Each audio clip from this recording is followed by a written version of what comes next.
Noah Néné, centre de l'US Dax, va être appelé au rassemblement avec le 15 de France. À 20 ans, le joueur prêté par le Stade français, avec 12 matchs, 7 titularisations et 3 essais en Pro D2, va rejoindre le groupe des grands de la France. Alors oui, c'est un joueur qui claque les défenses en Pro D2, qui fait gros effets, et on est un petit peu habitué à ces coups de Fabien Galtier, qui décide de t'appeler un ovni que personne ne connaît ou que peu de personnes connaissent, et qui, a priori, ne devrait pas jouer en équipe de France. C'est le genre de joueur qui est appelé pour découvrir le très haut niveau, mais on se doute bien qu'à mon avis, il y a d'autres profils préférentiels avant lui pour jouer au poste de 12. Parce qu'on va pas se leurrer, il y a un écart entre la Pro D2 et le top 14. On voit avec les équipes qui performent en Pro D2 et qui montent, elles ont du mal forcément à s'acclimater au top 14. Les joueurs, pour la plupart, c'est la même chose. Alors il y en a quelques-uns qui s'acclimatent très bien. Et il y a un écart aussi entre le niveau top 14 et international. Normal. Il y a du pour et du contre dans le fait d'appeler un ovni de Pro D2. Le pour, c'est évidemment que tu vas faire découvrir le très haut niveau à un jeune potentiel français. Surtout à ce poste de 12 où on n'est pas si riche que ça parce que effectivement, tu as Arthur Vincent, Moefana, on va y revenir. Le second, c'est que tu envoies un message positif à tout le rugby français. Je regarde tout le monde. C'est-à-dire que tu peux être en Pro D2, je vais te regarder. Ça veut dire que des jeunes joueurs qui pourraient être numéro 3 ou numéro 4 sur certains postes dans des grosses écuries de top 14 peuvent décider d'aller en Pro D2, ils vont être regardés. Et la troisième, c'est que ça fait découvrir à nous aussi, amateurs de rugby, des joueurs qu'on n'a pas le temps de regarder parce que moi, perso, j'ai pas le temps de regarder la Pro D2. Côté négatif, on l'a déjà vu avec certains joueurs comme Julien Delbouy qui avait été convoqué par le staff de l'équipe de France à Marcoussis, qui ensuite a enchaîné un petit peu les blessures, etc.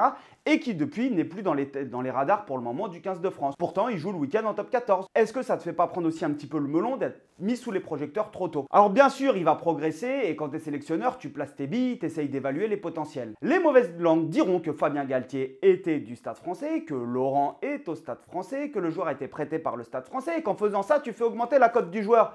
On va pas tomber dans la théorie du complot. Je suis curieux de voir ce que va donner ce jeune et franchement, même s'il fait une pige en équipe de France, moi ça me ferait kiffer de voir un joueur de Pro D2 titulaire contre le Pays de Galles au poste de 12. Allez, la liste des 42 pour le tournoi Destination 2025 est sortie. Il y a des blessés qui sont pas dedans, comme Ficou, Danty, Olivon, et on se doute que certains vont y rentrer et que d'autres vont en faire les frais. Mais c'est toujours intéressant de voir qui est dedans ou non. Parce que si on prend le poste de 9, par exemple, il y a débat quand même. Dupont, il est au top, je te l'accorde. Là-dessus, il n'y a pas de débat. Mais derrière, tu prends qui? Lucu, qui est premier en top 14 avec l'UBB? Nolan Le Garec, qui surnage avec le Racing alors que le Racing est au fond? Ou Baptiste Serin, qui fait quand même un sacré début de saison? Puis Baptiste Couillou, troisième meilleur marqueur du top 14. Et Baptiste Jonot, qui fait que la SM est bien cette année. Et là, il y a des vrais choix qui sont faits. Et à l'ouverture, Jalibert ou pas Jalibert? Ntamak ou pas Ntamak? Parce que si on en croit Galtier et qu'on juge les performances à l'instant T, Ntamak avec les prestations qu'il a fait, il n'est pas invité. Ou alors à l'aile avec le nouveau Gaël Dréan. Et la concurrence en troisième ligne avec tous les jeunes qui débarquent. On va débriefer cette liste ensemble qui, comme à chaque fois, a son lot de surprises. Je rentre direct dans le vif du sujet et on va mettre à l'honneur, pour une fois, en premier, les piliers droits. À droite, on a l'inoxydable Winnie Antonio. On a tous évidemment été extrêmement déçus pendant la tournée de novembre de la blessure du jeune pilier Tatafou de Bayonne. Il est juste monstrueux. Et en réalité, on a tous envie de le voir jouer un petit peu plus. Pour rappel, il se blesse contre la Nouvelle-Zélande au bout de 9 minutes de jeu. Sur le banc, il y avait un autre droitier, Georges-Henri Colombe, qui avait la gastro. Et le pauvre, il s'est tapé 71 minutes à pousser dans la mêlée en ayant la colique. Donc pour moi, sur ce poste de pilier droit, il n'y avait pas vraiment de doute avec Colombe et Antonio. Colombe, je voyais pas comment est-ce qu'il pouvait être sorti de la liste. Ils ont répondu présent sur la tournée d'automne. Et si tu les écartes parce qu'à La Rochelle, c'est pas la fête en ce moment, il y a d'autres joueurs que d'autres clubs comme le Racing que t'écartes. Allez, la balle bien perdue gratuite. Et en soit dit en passant, en parlant de Colombe, c'est Mathieu, mon monteur, qui m'a fait penser à ça. Et il a raison, c'est que Colombe va quand même signer à Toulouse. Et donc, dans le futur du 15 de France, ça veut dire quand même que potentiellement, tu as une première ligne 100% toulousaine avec Baye, Movaka ou Marchand et Colombe, voire Aldeguerri. Et sur les automatismes en mêlée, je pense que c'est important. Et tu peux même rajouter la seconde ligne avec Méafou Flamand. Plus tu vas avoir une ossature qui est solide en mêlée et qui se connaît, qui a des repères communs, plus tu vas gagner en temps et tu vas pouvoir bosser sur d'autres secteurs. La véritable question sur ce poste, pour moi, c'était la présence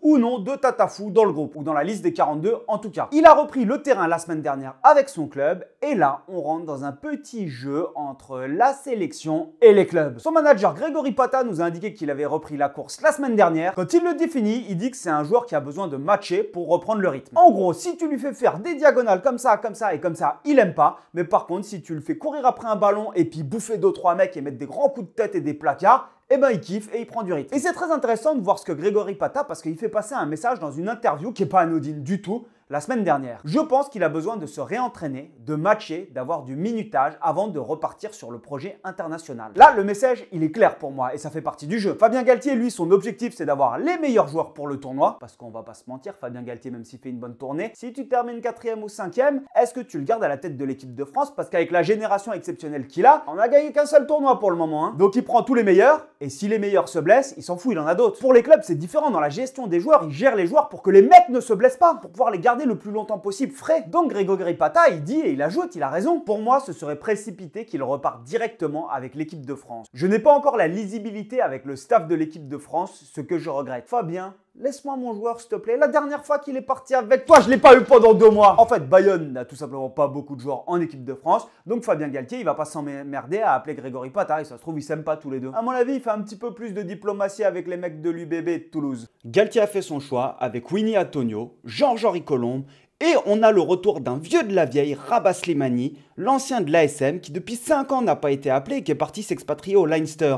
Et au bout d'un moment, quand t'as pas le choix, tu rappelles les anciens. Et sur ce poste de pilier droit qui est quand même relativement important, sur lequel on a beaucoup de casse, il a décidé d'en prendre un 4e avec Dorian Aldeguerri. Pour les piliers gauche, c'est un peu l'hécatombe. Cyril Bay revient tout juste de blessure et il a joué un match avec les espoirs de Toulouse contre La Rochelle. D'ailleurs, à ce propos, là, je suis en train de bosser sur ma formation sur les micro-attaques et là, ça y est, je me suis mis dedans et je bouffe des matchs de rugby à longueur de temps. Bay, avec ses 50 sélections, c'est un taulier, il était obligatoirement dedans. Je vois pas comment on pourrait s'en passer, c'est juste un magicien avec ses mains. Et ce qui est marrant, c'est qu'il est souvent impliqué dans des actions où il y a des essais qui sont marqués, c'est-à-dire que de par sa qualité de passe et sa capacité à faire vivre le ballon et de lecture, ses appels, il est capable de créer des décalages, mais il est rarement à la conclusion des actions, qui est assez paradoxal. En réalité, sa justesse technique va lui permettre de très bien lire le jeu, de lire les décalages et d'aller jouer sur ces décalages, de les gérer au mieux. Et même s'il a très peu marqué pendant sa carrière, il a quand même mis 2 essais contre les Sud-Africains en quart de finale de la Coupe du Monde. Jean-Baptiste Gros, qui est sorti contre l'Argentine assez rapidement, a repris l'entraînement le 2 janvier. Et là, c'est un petit peu le même jeu auquel joue Toulon que Bayonne, c'est-à-dire qu'ils ont annoncé, Toulon, que Jean-Baptiste Gros allait jouer son premier match ce week-end après l'annonce de la liste. Et donc, en gros, ça veut dire laissez-moi mes joueurs tranquilles. Ta sélection, Fabien, ça m'est un peu égal, moi j'ai mes objectifs en club. Et ouais, c'est chacun tire la couverture pour soi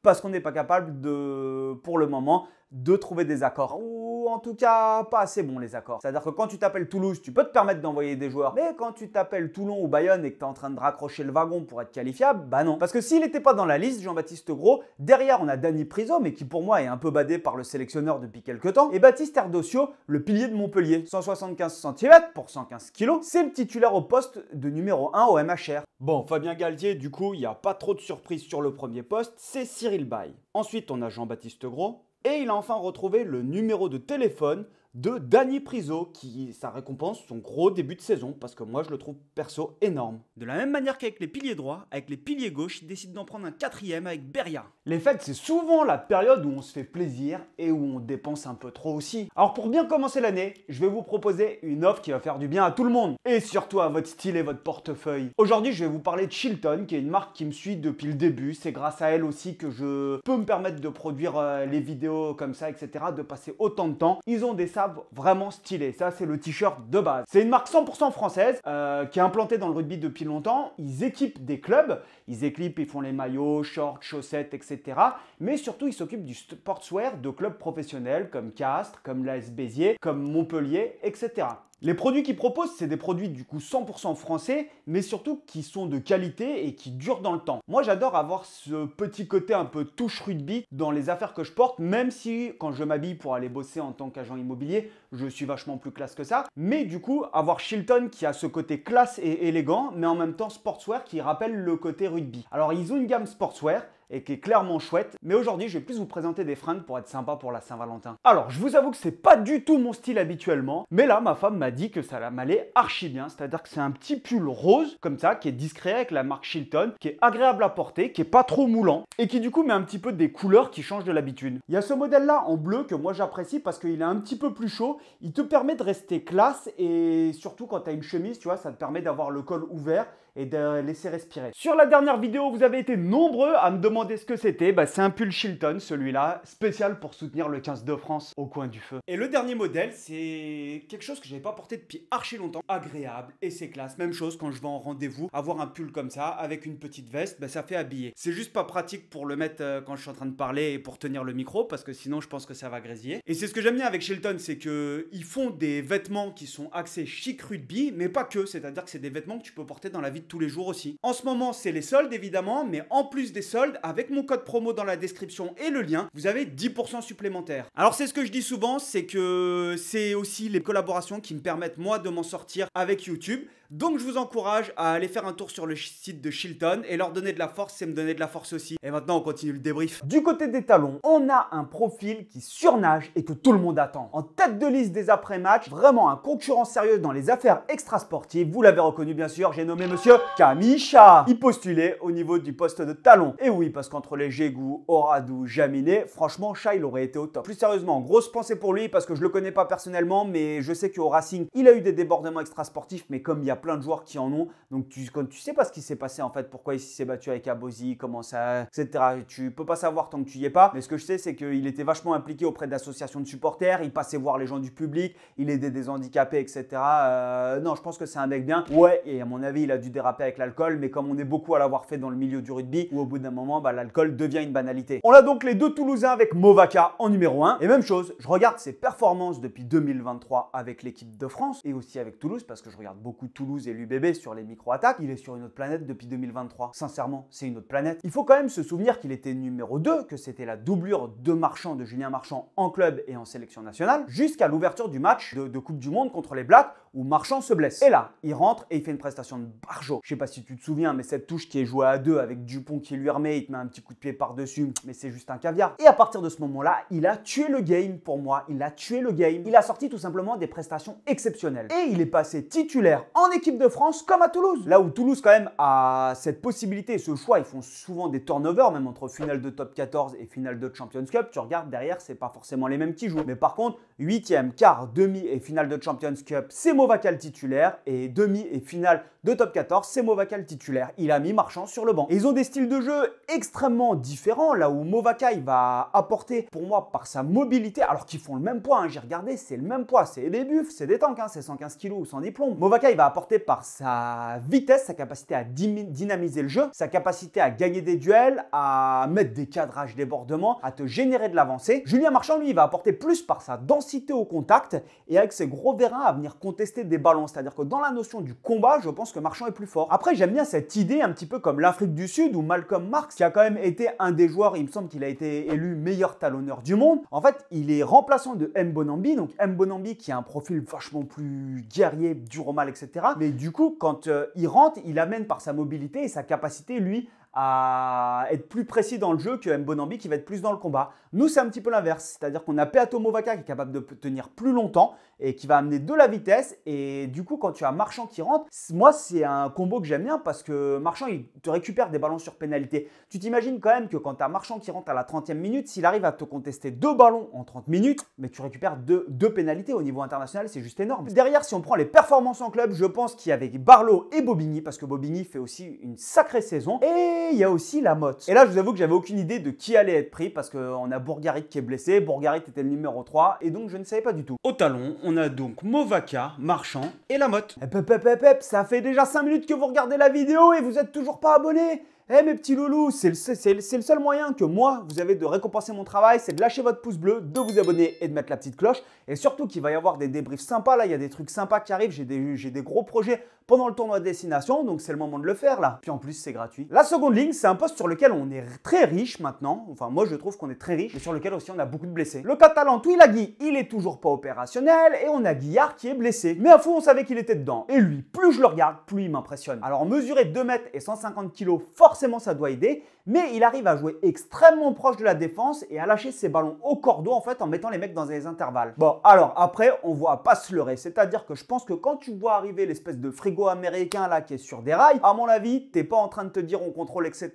T'es en train de mettre ton appui fort, tu mets ton appui fort, tu t'impactes, tu te gaines, tu serres les dents, tu fermes les yeux et tu te dis pourvu que ça le fasse, pourvu que ça le fasse. Mais maintenant, il se sert en fait de cette puissance qui dégage quand il a le ballon et qui s'approche du contact pour faire vivre le ballon avant le contact. Avant, j'avais l'impression qu'il allait beaucoup plus au contact et qu'une fois qu'il était au contact, il arrivait en fait à ressortir les bras, à faire vivre le ballon un petit peu avec la facilité qu'on lui connaît quand il est au contact. J'avais l'impression qu'il était vachement plus focalisé du coup sur cette capacité à faire vivre le ballon au contact, alors qu'il a progressé pour moi sur cette faculté de lecture, sur cette intelligence tactique proche de la défense. Dites-moi ce que vous en pensez dans les commentaires parce que ça, c'est des avis qui me sont propres. Je ne sais pas si c'est la réalité, si c'est des avis qui sont tranchés, etc. Au poste de 5, on a le vieux briscard Tao. Alors vous allez me dire ce que vous en pensez aussi dans les commentaires, mais je trouve que même si le Racing est en difficulté, Tao, il a un regain d'agressivité dans le jeu. Honnêtement, j'avais l'impression de le voir, tu vois, deuxième ligne puissant, mais pas spécialement agressif. Mais alors là, quand je le regarde jouer avec le Racing, il m'a l'air mais méchant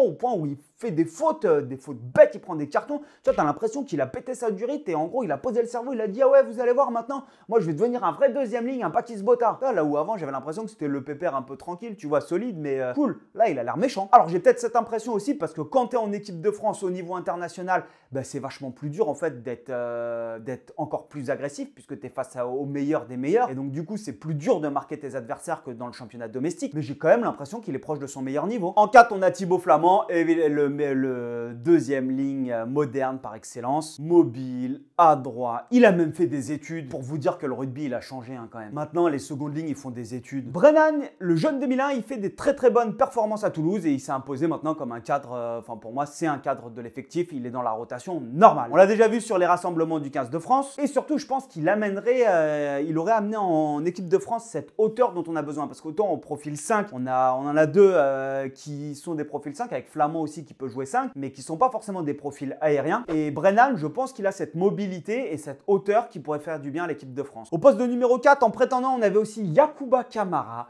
le 4 de Montpellier, qui fait vraiment une saison exceptionnelle. Pour moi, c'est l'un des grands artisans du fait que Montpellier est bien en top 14. Et je me devais d'en parler parce que le cas mérite d'être soulevé puisque tu sais que tu as Tuilagi et Guillard qui sont blessés en seconde ligne. Et la question, est-ce que ça valait le coup de rappeler un ancien? Tu sais que Yacouba Camara, il va pas faire des années en équipe de France. Mais est-ce que tu en profites pour faire jouer un ancien qui va tenir la baraque, qui est sur une bonne lancée, etc., qui a déjà connu l'équipe de France en attendant que les jeunes reviennent? On a aussi Mathias Alagahu, mais du coup qui est profil plus jeune, qui prend son temps de jeu avec Toulon. Savoir s'il est au-dessus de Yacouba Camara et des autres, c'est pas facile pour moi en tout cas. À mon niveau, j'ai pas les ressources pour. Et dans les autres noms, il y a Oradou. Et Oradou, c'est comme Jégou. Ils sont sélectionnables et Oradou, autant en touche, il est excellent, autant dans le jeu, je trouve qu'il pèse moins que d'autres. Mais même s'ils sont sélectionnables, la question de leur image se pose par rapport à ce qui s'est passé. Qu'ils aient été reconnus coupables ou innocents, c'est une chose, même s'il va y avoir un appel le 10 février. Mais est-ce que, sérieusement, tu as envie de t'emmerder avec des joueurs qui, ça se trouve, le 10 février vont devoir retourner en Argentine dans la Pampa pour être condamnés ou pas condamnés? Alors s'il les convoque dans le groupe des 42 et qu'il les fait pas jouer, il n'y a pas trop de risques. Est-ce que tu as envie de te rajouter un truc comme ça à gérer? Et est-ce que tu en as besoin quoi? Si c'est des mecs qui sont indispensables, à la limite ça se défend. Mais là, pour moi, la question était plus épineuse et politique que sportive. En seconde ligne, on a donc Flamand, Alagahu, Meafou, Tao, Brennan et Oradou. En troisième ligne, on a pléthore de joueurs. On commence par Aldrit qui se fait défoncer par tout le monde, soi-disant parce qu'il a une baisse de régime. Il admet quand même ne pas avoir été au top la saison dernière en top 14 après la Coupe du Monde, qu'il était très fatigué, usé, etc. Il avait fait une interview dans le Middle il n'y a pas longtemps. Mais d'un côté, quand tu vois tout ce qu'il mange dans la tronche pendant les matchs, t'as envie de dire c'est normal, mon pote, va te reposer. Le mec, il donne son corps à la science sur tous les contacts. Mais les stats, elles en disent long entre la saison dernière et la saison d'aujourd'hui. Ils ont sorti du coup un article comparatif et effectivement, sur les courses avec ballon, il est à 12,6 cette année alors que c'était 11,6 l'année précédente. Les charges dominantes, il passe de 4,5 à 5,1. Les passes après contact de 0,3 à 1,3. Les grattages de 0,7 à 1,2. Et les défenseurs battus de 1,2 à 1,9. Cependant, il gagne un petit peu moins de mètres et sa réussite au plaquage, elle est en légère baisse. Et quand tu le compares aux autres numéro 8, franchement, il est vachement plus complémentaire pour moi que d'autres numéro 8. Et mis à part quelques ovnis comme Hardy Savea qui sont vraiment exceptionnels, pour moi, ça reste l'un des meilleurs 8 au monde. On va beaucoup poser posé la question de savoir s'il allait jouer, pas jouer. Moi, je vous le dis, il va être titulaire. Hein. J'ai zéro doute là-dessus. François Cros, c'est monsieur propre. Et là-dessus, il est archi propre, en fait. Je suis pas du tout inquiet. Tu sais qu'il va être là. Et un autre joueur qui a pris une dimension extraordinaire, c'est Paul Boudéan. Lui, il a explosé en une année au point, à mes yeux, de devenir pour moi l'homme de la troisième ligne française, voire l'un des meilleurs troisième lignes au monde. Il amène cette capacité de déplacement et cette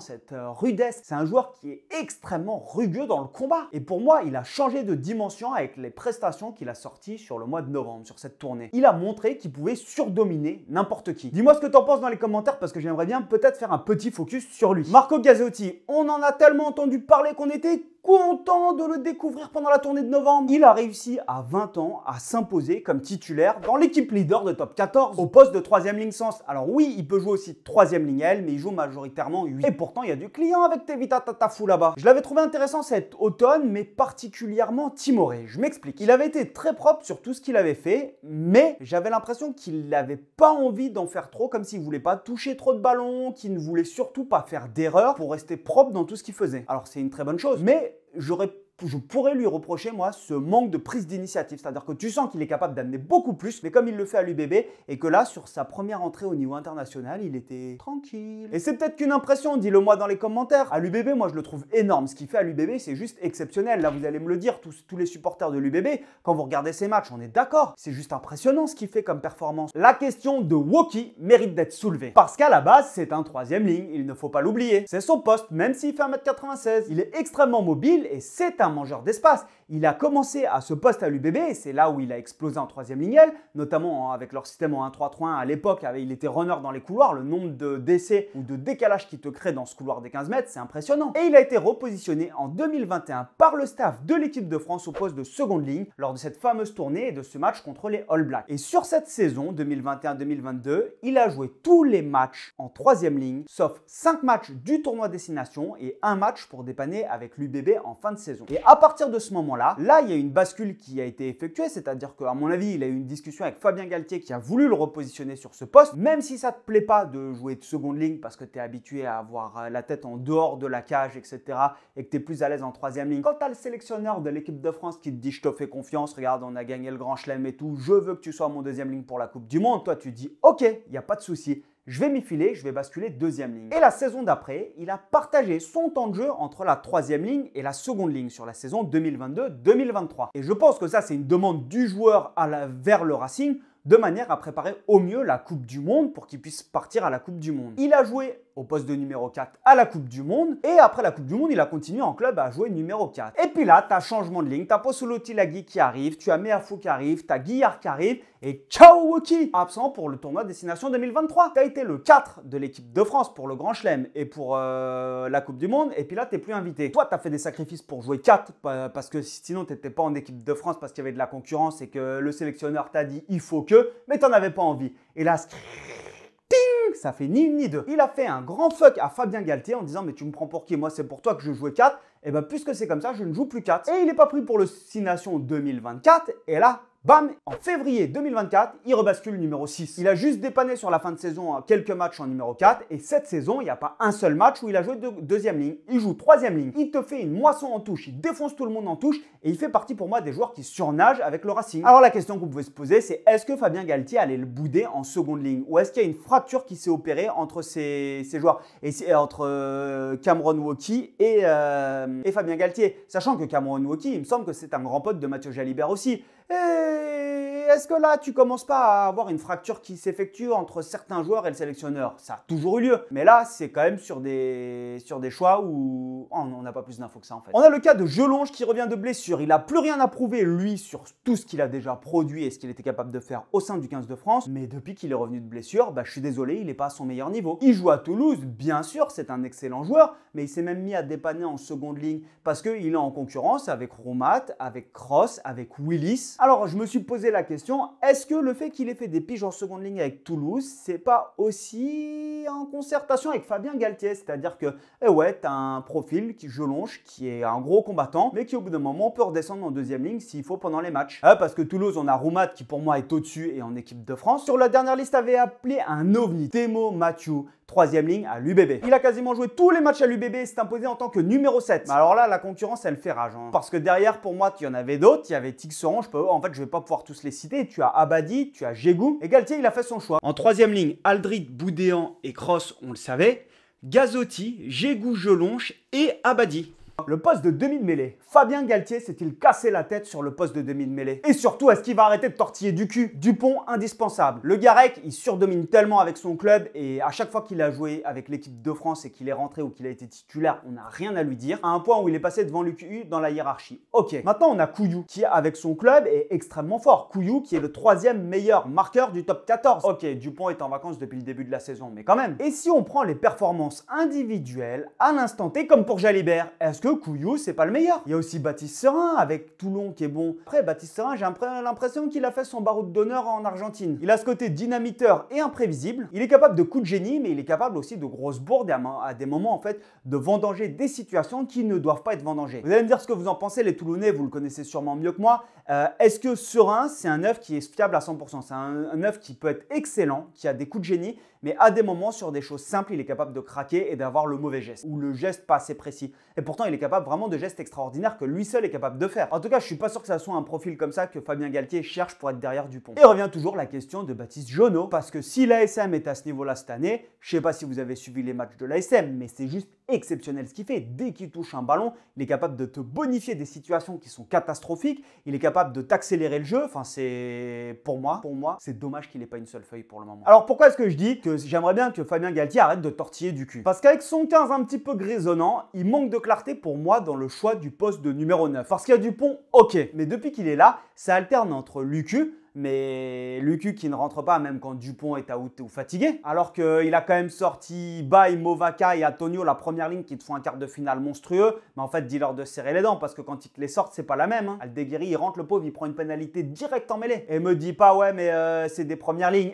Mbonambi, le talon sud-africain, il joue tout le match. Ok, on sait pas ce qu'il a mis dans son shaker, mais quand même, Movaca, il aurait pu rester jusqu'à la fin du match. Revenons au 9. Du coup, Fabien Galtier s'amuse avec Lucu, Serin, Couillou, et en fait, tu sais pas trop. Et là, t'as l'impression que c'est un petit peu au petit bonheur la chance, c'est-à-dire qu'un coup, c'est comme Jalibert, on va te parler de performance à l'instant T, derrière d'expérience collective, et en fait, tu vois, c'est-à-dire qu'entre Couillou, Lucu et Serin, honnêtement, qui est-ce qui a pris le plus de temps de jeu ces dernières années? J'en ai aucune idée. Mais en fait, tout simplement, les mecs, tu as une rotation qui s'est installée. Et c'est très bien, les mecs, c'est cool, ils goûtent tous à l'équipe de France. Mais du coup, tu n'as personne qui est installé. Et quand tu as pour moi un mec comme le Garec et Jonot, mais en fait, place à la jeunesse. Parce qu'au bout d'un moment, si tu attends que Dupont il ait pris sa retraite pour faire jouer. Enfin, si les mecs, ils attendent que Dupont prenne sa retraite pour pouvoir prendre du temps de jeu en équipe de France, mais malheureusement, que ça soit Lucu, Serin ou Couillou, ils auront tous des cheveux blancs, sauf Lucu. La seule chance qu'ils auraient pour pouvoir jouer, ça serait que Antoine Dupont décide de changer de sport, qu'il aille au foot US ou qu'il se mette à la natation. Et encore, Fabien Galtier, il serait même capable de le rappeler en équipe de France alors que le mec, il a plus de licence en club. Bon, trêve de blabla, Fabien Galtier a fait son choix. Au poste d'ouvreur, on attendait tous le choix évidemment de monsieur Fabien Galtier, puisque si on parle de performance à l'instant T, Ntamak il n'est pas invité. Il casse pas trois pattes à un canard en ce moment. Mais par contre, c'est vrai qu'à chaque fois qu'il a joué en équipe de France, il n'a jamais déçu. On l'a compris avec son entretien qu'il a fait avec l'équipe, c'est le numéro 1 Basta. Il est appelé, c'est normal, mais est-ce qu'il va jouer après 500 jours d'absence? Ça, c'est une autre question. Parce que si on reprend les performances à l'instant T, pour moi, c'est Ramos. Parce que pour moi, ça a été le plus fort tout simplement sur la tournée. Voilà. Rien de plus à dire, Fabien Galtier ne s'est pas trompé, Ramos a été excellent pendant la tournée. On verra ce qui sera décidé pour le premier match. Et maintenant, Mathieu Jalibert. Je vais pas en parler plus parce que j'ai fait une grosse vidéo sur lui que je t'invite à aller voir. Et Fabien Galtier a tranché. Il décide de prendre Jalibert, Ntamak et moi je rajoute Ramos dans les 10. Voilà, c'est dit, c'est fait. Au centre du terrain, il y a de la place à prendre. Gaël Fickou, le taulier qui avait été mis au repos sur un match cet automne, tiens, est actuellement blessé et il ne peut pas être sur les feuilles sur les 2 premiers matchs du tournoi. Il n'est donc pas dans la liste liste au même titre que Jonathan Danty. Ça veut dire qu'il y a 2 places à prendre. Et si les 2 mecs font des belles performances en Angleterre et contre le Pays de Galles, est-ce que derrière, quand Gaël Fickou va revenir, les mecs vont se faire sortir au profit de Fickou? Ou est-ce que tu vas faire confiance aux mecs qui t'ont fait des bonnes performances jusque-là? Parce que c'est peut-être le moment de bascule là. C'est-à-dire que Fickou est un excellent joueur, c'est le capitaine de la défense. Si tu as 2 mecs qui sont excellents, à mon avis, ils peuvent continuer de jouer. Et là, la bascule peut peut-être s'effectuer où Fickou devient un finisseur. Au poste de 12, on n'avait pas trop de doute avec Yoram Moefana. Et c'est marrant parce que quand on regarde les stats de top 14, Yoram Moefana, ce n'est pas le joueur qui a le plus de franchissement, ce n'est pas le joueur qui a le plus de plaquage, ce n'est pas le joueur qui a le plus de offload ou le plus de mètres parcourus avec ballon. Mais il fait d'excellentes performances. Et c'est assez marrant parce que, pour reprendre l'exemple des offloads, vous savez qui sont les 2 premiers joueurs en top 14 qui ont le plus de offload? Ce sont tous les 2 des Lyonnais. Le 3e, c'est Mathieu Jalibert. De Porter, il s'était blessé, il n'a pas participé au mois de novembre, mais on avait tous envie de le voir enquiller. Avec les performances qu'il a fait cette saison et l'année dernière en top 14 et les 2 matchs qu'il a joué avec l'équipe de France la saison dernière, j'étais bien content de le voir, mais très frustré. Ouais, très frustré parce qu'il a joué 12. En club, il est extrêmement fort sur un poste, c'est le numéro 13. En équipe de France, Fabien Galtier l'a changé, il a fait jouer 12. Le mec, il a jamais joué 12 de sa vie, il a toujours joué 13. Et attention, vous allez me dire, oui, mais 13, 12, c'est kiff-kiff. Ben, je suis pas d'accord parce que quand tu es en 13, tu auras plus tendance du coup à être sur les extérieurs, à pas prendre les mecs de frontal et surtout à pouvoir sortir de la ligne plus facilement pour aller défendre en coupe, etc. Et sachant qu'il te met des sacrées bûches quand il sort de la ligne quand même. Moi, j'ai des images de lui avec l'UBB où plaf, il vient placarder les mecs en sortant de la ligne. Et surtout, tu vas avoir plus d'espace pour négocier en attaque. Quand tu es au poste de 12, faut quand même se dire que les défenses, elles sont extrêmement denses. Bah, il y a au moins un ballon sur 2 que tu touches où tu n'as pas grand chose à faire. Soit tu dois jouer en pivot pour déplacer le ballon, ou soit tu dois essayer de remettre de l'avancée. C'est pas toi spécifiquement qui va déclencher des duels. Ou les duels que tu déclenches, c'est souvent sur des ballons de merde. En 13, il casse la baraque pour moi. Et donc, j'espère qu'on va le voir évoluer sur ce poste-là. Avec lui, avec ce genre de profil sur le poste de 13, on a bien sûr Emilien Gaëton qui a participé aux 3 matchs de la tournée. Alors pour la suite, on a Barassi qui a fait de très bonnes performances avec Toulouse. Et c'est horrible parce que Barassi, il est déjà vieux entre guillemets, enfin pas si vieux, il a 26 ans. Mais moi j'avais l'impression que c'était toujours un jeune. Et il est magique quand il est dans cet état de forme. C'est même Dupont qui dit que quand il est comme ça, c'est un état de grâce, etc. Pour revenir à Barassi, sa dernière sélection remonte à l'Australie en 2021, il y a 4 ans quand même. En réalité, je trouve que c'est un profil extrêmement intéressant parce que lui, pour le coup, il peut jouer soit profil 12 ou soit profil 13. Et ça serait pas un choix où tu chopes un 13 et tu le fais basculer 12 parce que ça t'arrange. L'autre profil 12 et qui s'est un petit peu éteint, c'est Antoine Frisch. Il a été la recrue de Toulon, on l'a fait aller en Argentine, tatati, tout le monde a fait les grands titres sur lui, etc. On était tous curieux. Mais en fait, il n'arrive pas à s'imposer à Toulon, il fait pas une belle saison, le petit Frisch. Au poste de 13, on a encore un autre Toulousain qui est Paul Coste, qui était présent au dernier rassemblement et qui joue autant que Barassi à Toulouse. En revanche, il est beaucoup plus jeune, il a que 21 ans. Et tout le monde dit qu'il est moins bon que la saison dernière, mais en réalité, j'en suis pas sûr. Pour rappel, il est titulaire en finale de la Champions Cup l'année dernière, il a joué tous les matchs de phase finale, etc. Alors pas titulaire, finale de top 14, il était remplaçant. Mais il fait partie de ces joueurs qui ne sont pas rentrés dans la rotation sur les phases finales. Il a été présent tout le temps. Et quand on dit il est moins bon cette saison, Toulouse ne joue pas, tu ne joues pas avec le même Toulouse cette saison que la saison dernière. On a l'image de la saison dernière avec Paul Coste qui joue tous les week-ends avec l'équipe type de Toulouse, en fait sur les phases finales. Là, depuis le début de la saison, Toulouse, ils sont un peu plus tranquilles, tu vois. Et quand il va jouer avec les espoirs face à La Rochelle, bah en fait, c'est normal qu'il brille pas autant que s'il a Dupont à côté de lui. Alors, dites-moi dans les commentaires, est-ce que vous pensez que Paul Coste, lui, peut évoluer au poste de 12? Pour moi, c'est plus un 13 ailier. L'autre profil qu'on avait, qui était intéressant pour moi au poste de 12-13, c'est Arthur Vincent, qui fait une remarquable saison, mais qui n'a plus joué en équipe de France depuis la Coupe du Monde. Il a fait le match d'ouverture en tant que remplaçant contre la Nouvelle-Zélande, il a joué contre l'Uruguay et pouf, disparu. Et aussi, on a Teddy Thomas. Bah ouais, Teddy Thomas, il est exceptionnel avec La Rochelle. Pourquoi est-ce qu'il serait pas là? Non, je le vois pas revenir, Fabien Galtier, il va pas se craquer à faire ça. Enfin, moi, ça me ferait bien rire, perso. Fabien Galtier a donc fait son choix et sur les centres, ce sera Emilien Gaëton, qu'on a envie de voir enquiller, Yoram Moefana et Nicolas Deporter, évidemment. Le jeune Néné, Pierre-Louis Barassi et Antoine Frisch qui est toujours là. Ah là, le poste d'ailier, il va peut-être faire débat, mais un peu plus tard. Parce que tout le monde dit qu'il n'y a pas de débat avec Louis Biel-Biarré et Damien Penaud. Bah, je suis pas d'accord. Alors oui, Louis Biel-Biarré est exceptionnel, c'est vrai. Pour moi, il est même indiscutable. Il a basculé dans la catégorie des joueurs exceptionnels, mais exceptionnels à l'international. Il est réellement hors norme. Il faut quand même avoir conscience qu'il a que 21 ans et il a 45 essais à son compteur en pro. dont 10 avec l'équipe de France. Oh, c'est juste hallucinant. Pour moi, il a cet instinct de tueur, en fait, cet instinct de marquer. Ce dont les ailiers ont besoin, quand tu es ailier, en fait, tu comptes ton nombre d'essais. Ils ont tous beau dire oui, c'est le résultat du collectif. Non, tu comptes ton nombre d'essais, tu dois marquer. Tu es ailier, tu dois marquer. Et il a cette capacité à aller chasser les ballons pour scorer, c'est-à-dire que des ballons auxquels personne ne croit, il tape devant, il court, et les dieux du rugby sont avec lui, il récupère même les rebonds qui lui arrivent dans les mains pour aller marquer. Incroyable. Villiers, le petit pitbull, bien sûr qu'il est là, son club tourne bien, et lui, tout le monde lui crachait dessus, il a fait 2 excellentes performances contre les Blacks et l'Argentine. Après, j'ai entendu beaucoup de critiques sur sa défense à l'aile, et notamment, il a été ciblé pour une défense en coupe ou en contrôle où il se fait franchir. Il faut savoir que quand tu défends à l'aile, tu es très souvent dans une situation inconfortable avec plusieurs attaquants où tu es obligé de contrôler. Tu as un choix à faire entre défendre en contrôle où tu vas perdre du terrain ou défendre en coupe où tu mets une pression et tu forces une passe lobée et dans ce cas, tu as un joueur avant toi qui compense. Ton N-1 compense. Quand tu fais le choix de venir couper en défense, c'est à double tranchant. Soit tu pesques le mec et tu le défonces et t'es le roi du pétrole, ou alors tu interceptes le ballon et tu vas aller marquer à tous les coups. Par contre, si la passe, elle arrive à passer par-dessus toi et que l'adversaire gagne du terrain, tout le monde te crache dessus. Mais en réalité, tu as juste perdu un peu de terrain et tu n'en as pas spécialement perdu plus que si tu étais en train de contrôler et que le mec te met une feinte de passe. En fait, il n'y a pas réellement de règle là-dessus. C'est au cas par cas. Et le ciblé pour ça, c'est comme Damien Penaud. Il a été extrêmement ciblé sur ce genre d'action en disant ouais, il sait pas défendre Damien Penaud. Bah en fait, c'est pas ça, c'est que ça fait partie du jeu de venir couper. C'est des risques que tu prends et que tu acceptes. Alors là, quand tout le monde s'excite sur lui parce qu'il saute pour intercepter la balle et tu vois le ballon qui frôle ses doigts, effectivement, ça aurait été Damien Penaud ou Louis Bielbiarré avec 5 cm de plus, il interceptait le ballon, c'était fini. C'est Gabin Villiers et il l'a pas fait. Par contre, Gabin Villiers, il va t'amener autre chose qui pour moi, dans un autre registre. Il va amener cette capacité de combat et notamment quand tu as un joueur qui vient attaquer les couloirs, quand tu as une équipe qui attaque les couloirs et que tu as un joueur comme Gabin Villiers qui va être capable de plaquer, de se relever, contre-requer ou contester. Si l'attaquant adverse s'est isolé de ses soutiens ou que ses soutiens sont un petit peu plus loin, ça va être extrêmement embêtant d'avoir un joueur comme ça qui est très bon dans cette capacité à venir contre-roquer ou contester les ballons parce qu'il va en récupérer des ballons. Là où Louis Bielbiarré et Damien Penaud, je suis désolé, je les ai jamais vus gagner un contre-rock ou un contest parce que c'est pas le genre de...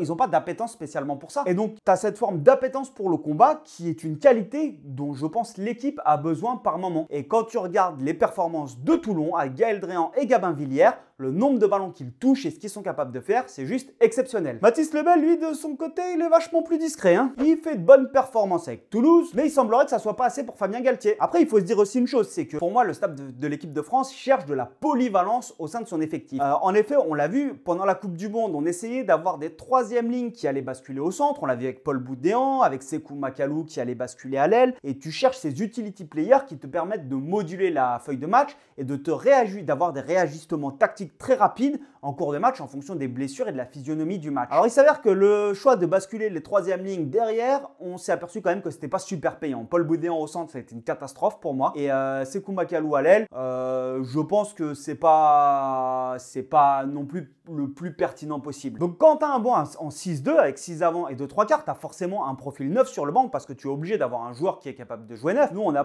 n'est pas encore comme au stade de Toulouse qui est capable de te faire rentrer Ange Capuzzo, un ailier qui joue neuf. Nous, tu fais rentrer Damien Penaud en neuf, mais je pense que tu rigoles pas du tout. À la limite, avec Gabin Villiers en neuf, je pense que sous un match sous la pluie avec Sadmer, tu peux rigoler parce que, et surtout, tu peux gagner le match comme ça. Et ensuite, tu es obligé, après ton neuf remplaçant sur le banc, d'avoir un profil pour moi centre ou ailier parce que si tu as un centre qui pète, bah, tu n'as pas forcément envie de mettre Gabin Villiers au centre, quoique il pourrait tenir la baraque à condition qu'il soit sur la feuille de match. Mais tu n'as pas envie de mettre Louis Bielbiarré au centre, tu n'as pas envie de mettre Jalibert au centre, tu n'as pas envie de mettre Thomas Ramos au centre. Donc, je pense qu'on part beaucoup plus sur le deuxième trois quarts, un profil centre ailier. Et dans ces profils centre ailier, on a besoin de centres comme Gaël Fickou qui a déjà joué à l'aile, comme Deporter, comme Gaëton. Ces mecs qui vont avoir cette polyvalence centre ailier. À l'aile, on a donc Villiers, Louis Bielbiarré, Penaud et le jeune Dréan qui arrive. Léo Barré qui a fait des bons matchs en novembre va aussi retrouver l'ambiance de Marcoussis et quitter à mon avis l'ambiance qui doit pas être au top à Jean-Bouin en ce moment. Alors pour lui ça va être compliqué tant qu'il va y avoir Ramos en 15. Si Ramos bascule à l'ouverture,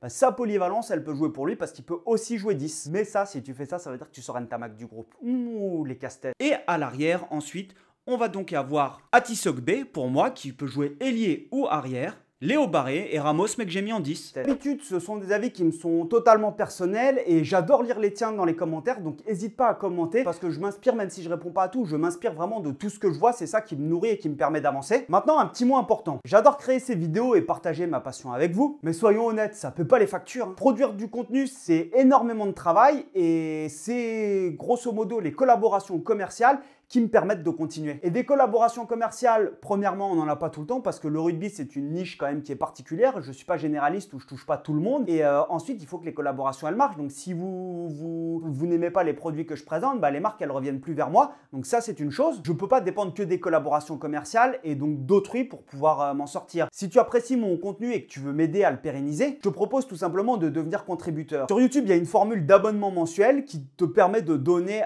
aux créateurs de contenu un montant tous les mois en fait pour pouvoir l'aider à se développer. Alors j'avais des petits abonnements à 1 et 2 euros par mois mais je les ai supprimés parce qu'en fait sur 1 euro par mois, alors maintenant là je mets des abonnements à 5, 10 et 30 euros par mois et franchement 5 euros c'est quoi? C'est à peine le prix d'une bière au stade, c'est même pas ce que tu dépenses en soirée et pour le contenu que je crée et que tu visionnes régulièrement, en fait, c'est pour moi me permettre de créer ce contenu tout simplement. Sauf qu'ici, tu vas profiter de plusieurs vidéos qui vont durer plus longtemps et qui sont surtout plus enrichissantes que ton demi. Et vraiment, chaque contribution, elle compte. En m'aidant, tu soutiens pas juste une chaîne, tu soutiens en fait un projet, une passion et tout le travail qu'il y a derrière. Et surtout, tu m'aides à trouver un équilibre pour continuer à produire tout ça sans négliger ma famille. Soyons clairs, hein, le temps que je passe à créer ce contenu, je passe beaucoup plus de temps à créer ce contenu qu'à prospecter pour trouver des biens puisque je suis mandataire immobilier. Alors, si tu veux m'aider à continuer cette aventure, je t'invite à cliquer sur le bouton rejoindre et choisir la formule qui te convient. Peu importe le montant, chaque geste en fait va continuer à me booster pour continuer à produire des vidéos